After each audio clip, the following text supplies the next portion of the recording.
Alô, vocês que estão chegando aqui.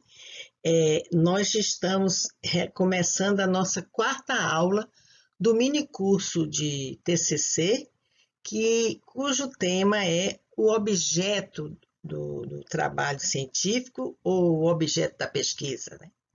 Então, eu quero começar dizendo que o objeto do estudo que você vai realizar é simplesmente aquilo que você quer conhecer, que você pretende explicar, que você pretende descrever, correto?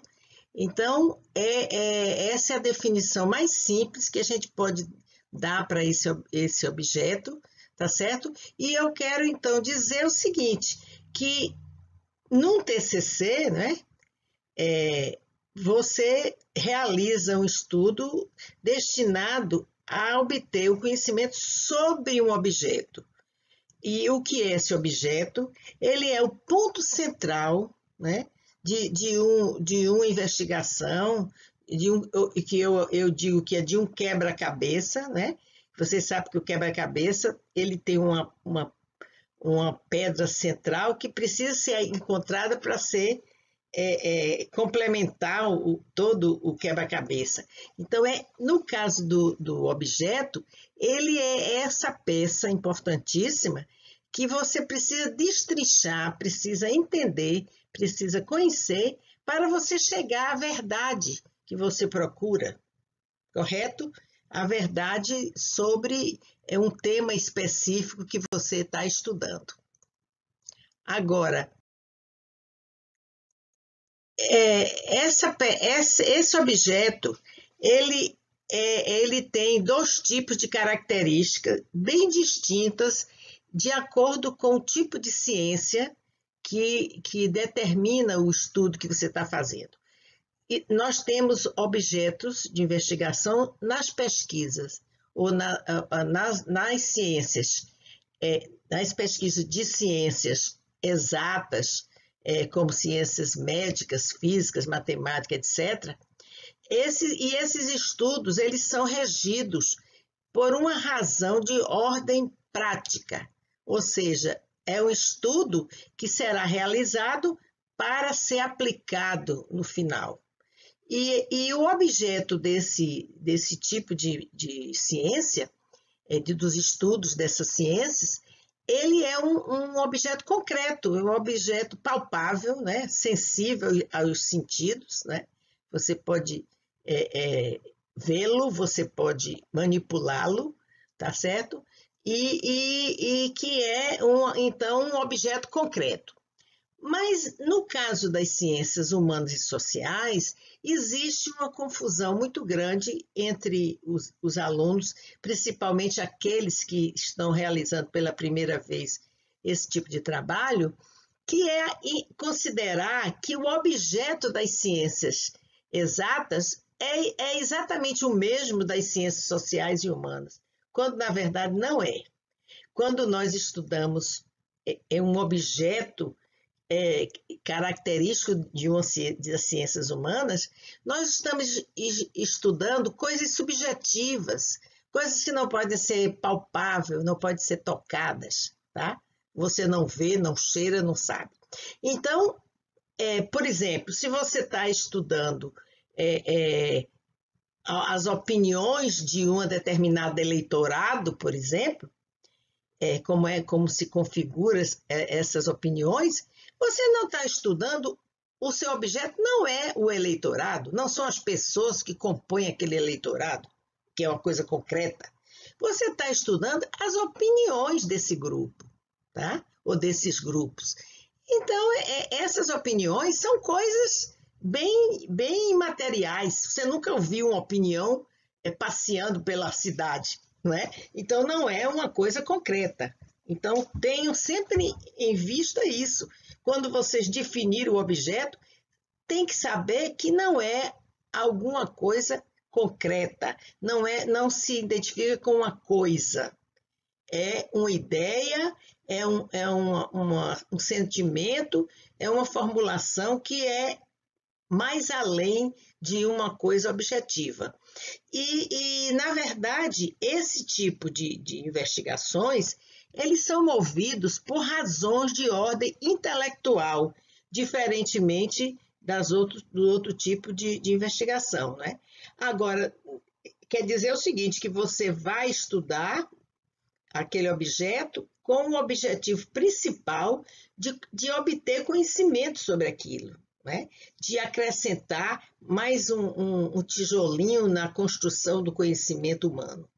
Agora, não quer dizer que tanto um como o outro não usem também o outro tipo de razão. Por exemplo, você pode fazer um estudo para uma determinada, por exemplo, empresa, e essa empresa vai despender recursos, vai gastar dinheiro e tempo para entender o que está acontecendo, por exemplo, dentro da empresa, e depois ela vai se utilizar do resultado para modificar algo que está precisando ser feito dentro da própria empresa. Então, aí também teria razões de ordem prática nesse estudo, que é eminentemente intelectual. Agora, também no caso das ciências exatas, você pode simplesmente fazer um determinado trabalho, né, que poderá ser utilizado apenas para que você possa comprovar uma teoria, por exemplo, e você vai produzir um trabalho escrito que poderá ser acrescentado ao conhecimento sobre aquele tema, tá? Sem ter exatamente uma razão prática. Agora, vamos também trabalhar aqui alguns aspectos que devemos considerar com relação a esse objeto, né?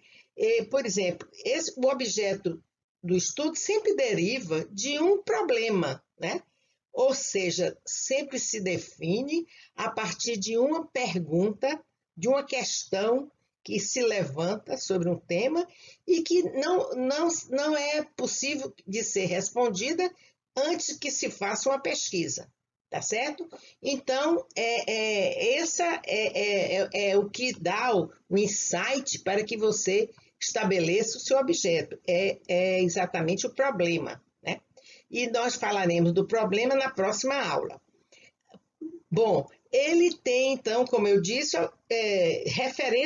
relação direta com os objetivos da pesquisa. E também o objeto, ele é super importante porque ele organiza e direciona a atividade investigativa. Ele tem que estar muito claro na cabeça do pesquisador, da pessoa que está fazendo o estudo. Ele tem que ficar muito claro, ser muito bem conceituado, definido, para que você possa, tendo esse conhecimento claro, você possa direcionar a sua pesquisa, os dados que você precisa obter para explicar o seu objeto, tá certo? Então, isso é uma coisa fundamental. E outra coisa,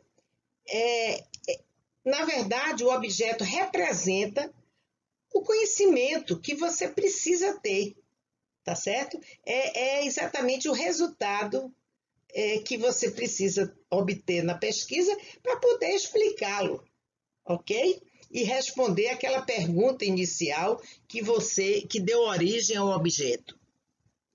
Tá claro isso? Se vocês não entenderam bem, retomem depois o vídeo, ouçam outra vez o que eu falei aqui, leiam o que está aqui escrito, porque é importante que esse tema fique bem claro na cabeça de vocês.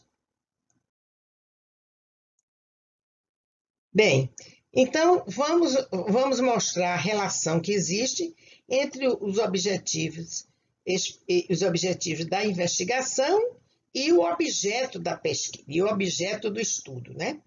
Bom, quando nós fazemos a concepção da pesquisa, né, nós temos dois tipos de objetivos que têm que ser construídos. Primeiro é o objetivo geral, né, que exatamente é a coisa mais ampla, né, que precisa ser elucidada pela pesquisa. Então, nesse objetivo geral está contido o objeto, né, aquele conhecimento que você quer obter, tá?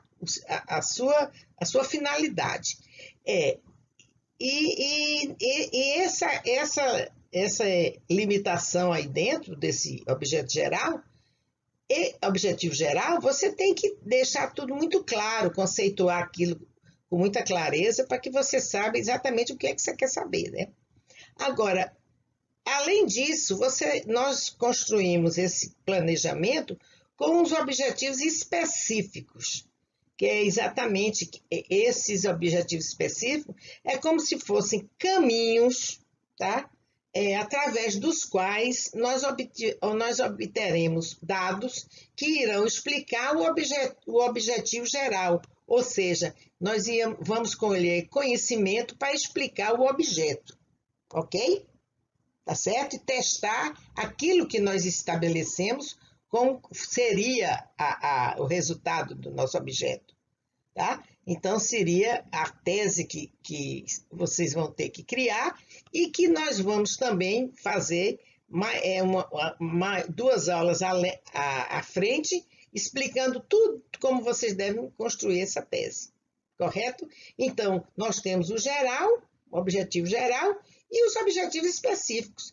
Na pesquisa, você não vai exatamente examinar e colher dados sobre o geral, mas sim através dos específicos. Porque se você estabeleceu muito bem, com muita coerência, os seus objetivos específicos, você vai ter dados suficientes para explicar o seu geral, tá certo? Agora, se você não fez isso com muita clareza, você poderá fazer uma pesquisa, ter um monte de trabalho e, no final das contas, faltarem dados explicativos para que você possa entender o objeto da sua investigação.